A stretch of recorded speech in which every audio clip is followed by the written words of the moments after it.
Hello and welcome back to An Old Man Watches, where today I'm going to be talking about the 2025 British action film Cleaner. And the titular blue collar worker of the movie is Joey, who makes her living hanging high above the London streets, cleaning the sides of the skyscraper office building that employs her. Joey is barely holding her head above water on a number of fronts. She's not exactly rolling in money to start with, and her relationship with her boss is not what you'd call a good one. She's also still dealing with some emotional fallout of growing up with an abusive father and an abrupt discharge from the army after she beat up an abusive squadmate. On top of all that, Joey also has a sometimes difficult relationship with her older brother Michael. Now, this isn't because the two siblings don't love each other. They do. The issue is that Michael, who needs supported living arrangements due to his autism, has a tendency to get kicked out of every care home that Joey finds to put him in.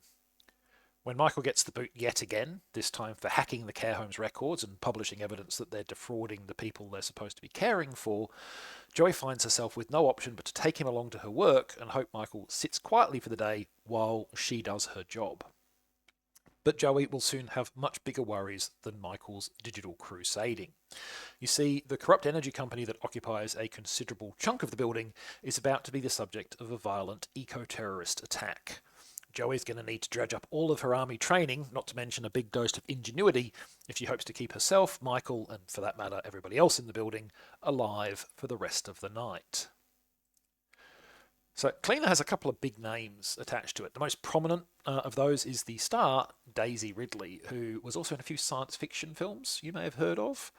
Ridley is joined on screen by Clive Owen, whose star pinnacle was admittedly some 20 years ago, but who is still a recognisable name, while behind the camera is experienced action director Martin Campbell.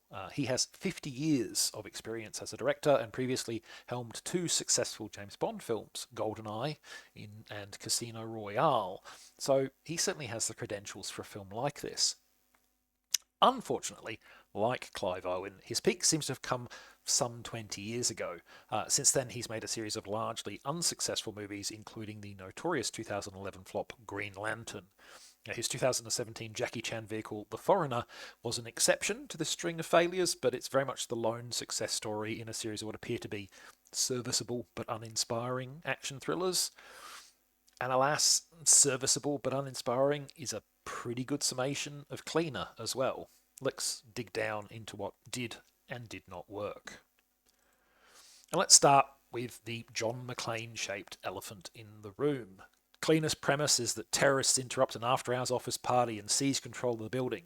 Only one overlooked outsider is in a position to stop them, and said outsider will need to deal not just with the terrorists themselves, but also with the sometimes counterproductive efforts of the police who are camped outside the building. This is basically the same starting scenario as Die Hard. Now, personally, I'm not intrinsically averse to the idea of revisiting the premise. Die Hard came out 4 years before Daisy Ridley was even born, and both the world in general and movie production in specific have changed a lot in that time. If you give me the pitch, a modern Die Hard with a provably charismatic female lead, I'm at least willing to hear what else you've got to say.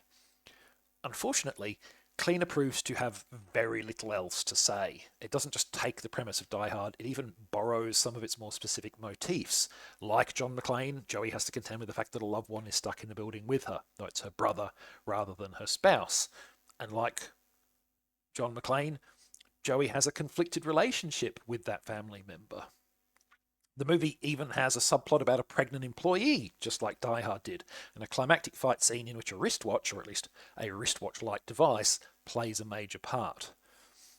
Die Hard with a provably charismatic female lead is a solid initial pitch, but you have to do more than take that pitch and develop it into its own thing. You've got to do something more with it, and on that front, this movie falls short. Unfortunately, one way in which the film does do things differently to Die Hard proves to be what I think is the movie's biggest misstep. Whereas John McClane starts tangling with bad guys and disrupting things straight away, Daisy Ridley's Joey is stuck hanging outside the building on a gantry, having very little impact on the story for far, far too long. In fact, it's not until the 70th of the movie's 90 actual minutes of content that Joey makes it inside the building. Now, Ridley does what she can with the role, of course, showing Joey's frustration with the situation and desperate attempts to do something to help. But she can't spin gold from straw. Joey's role in the film is simply too passive and too static for too long to really be compelling. Now, I understand why they keep Jo on the outside of the building for so long. A big part of her backstory is that she's an expert climber and gymnast, and in theory, this should be an opportunity for her to show off those skills.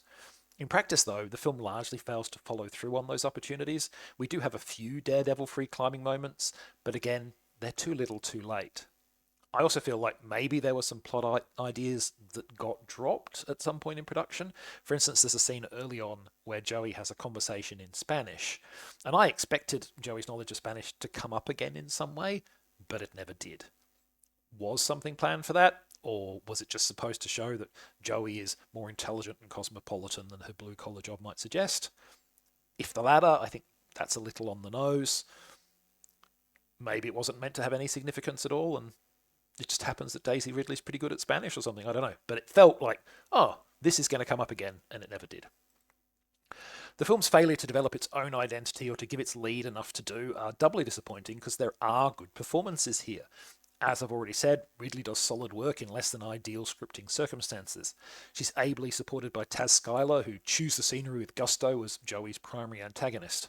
And special mention needs to go to Matthew Tuck, who plays Joey's brother Michael. Tuck is himself autistic and was understandably pretty keen to take on the role when he heard about it, apparently self-taping his initial audition while on vacation. Now, I'm not qualified to say how well the script handles neurodiversity, but I'm pleased that a neurodiverse actor got the role, and I can tell you that he does a fine job with the part.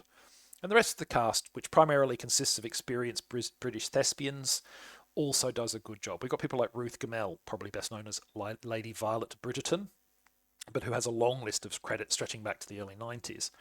I mean, essentially, there's lots of people in this movie who will look familiar if you've watched much British television, and they all essay their roles with their usual skill. But given the general weakness of the script, solid performances aren't enough to lift this film above adequate, and I, for one, was hoping for more than that. Next time, we're going to leap from 2025 to 1925. It's been almost exactly 100 years since the New York premiere of Phantom of the Opera, starring Lon Chaney. So it seems like a good opportunity to talk about it, because it proves to be quite a different movie than more modern interpretations of the tale. But that is next time. Until then, thanks for watching. I hope you've enjoyed it. And if you've seen Cleaner, let me know what you thought of it.